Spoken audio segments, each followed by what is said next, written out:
প্রতি বছরের নিয়ে এবছরও আষাঢ় মাসের শুক্লপক্ষের তৃতীয়া তিথিতে অনুষ্ঠিত হবে জগন্নাথ দেবের রথযাত্রা উৎসব। এই বছর অর্থাৎ 2025 সালে রথযাত্রা অনুষ্ঠিত হবে আগামী 27 জুন শুক্রবার। এই দিন ভক্তের টানে রথে চড়ে মাসির বাড়িতে যাবেন জগবন্ধু বলরাম সুভদ্রা।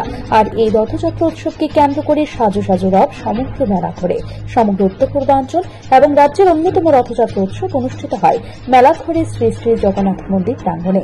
বাংলাদেশের কুমিল্লার চাকলা রোশনবাগা থেকে আনা জগবন্ধু বলরাম সুভদ্রার বিগ্রহগুলি মেলাঘরে জগন্নাথ বাড়িতে স্থাপিত করার বিষয়ে রয়েছে এক ইতিহাস। তারপর থেকে প্রতি বছর ঘাটাঘরে অনুষ্ঠিত হচ্ছে মেলাঘরের রথযাত্রা উৎসব। আগামী 26 জুন বিকেলে রাজ্যের মুখ্যমন্ত্রীর হাত ধরে উদ্বোধন হবে 7 দিন ব্যাপী উৎসব ও মেলা। এখন চলছে শেষ প্রস্তুতি। রথ তৈরি হয়েছে প্রায় 51 ফুট উচ্চতার। এছাড়াও মন্দির প্রাঙ্গণকে রাঙিয়ে তোলা হচ্ছে রঙের মোহনায়। সবইতেই চূড়ান্ত বাস্তবতা, এমনটাই জানালেন মন্দিরের পূজারী গোবিন্দচন্দ্র পান্ডা। পাশাপাশি রথ নির্মাণ কমিটির কনভেনার সেন্টু বর্মন সমগ্র রাজ্যবাসীকে রথযাত্রার শুভেচ্ছা জানিয়ে আহ্বান রাখেন তারা যেন মেলাঘরের এই ঐতিহ্যবাহী রথ উৎসবে অংশ নিয়ে রথের আনন্দ উপভোগ করেন। প্রথমে সবাইকে নমস্কার, জয় জগন্নাথ। আপনারা জানেন যে এই রথের কাহিনী অনেক বিরাট বড়, এটা আমার দ্বারা সবটা বলা সম্ভব হবে না। তবু আমি যতটুকু জানি যে এটা বাংলাদেশ থেকে কুমিল্লা থেকে প্রথমে এসে মেলাঘরের একজন জয়চন্দ্র সাহার বাড়িতে ছিল।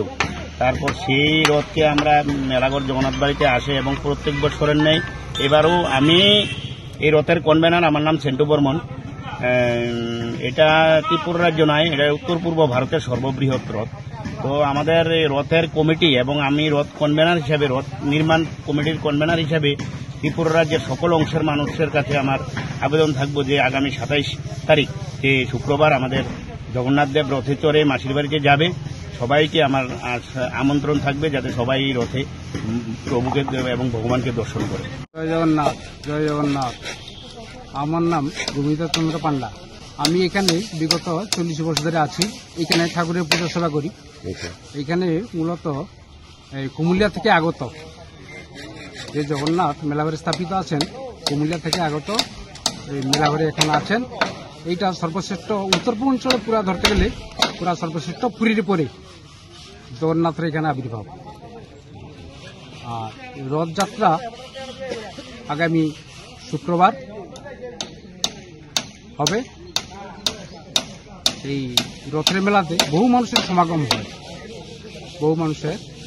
হয়, দোকানপত্র বয় এবং মেলা অনুষ্ঠিত হয়। আগের দিন ওই নেত্র উৎসব, বৃহস্পতিবার নেত্র উৎসব হবে, শুক্রবার রথের মেলা হবে। এই রথে উঠে জগন্নাথ গুন্ডিচা মন্দিরে যাবেন 7 দিন লেগে। ওইখানে 7 দিন থাকবেন, ঠাকুরের পূজা সেবা হবে, আবার নিজ বাড়ি চলে আসবেন।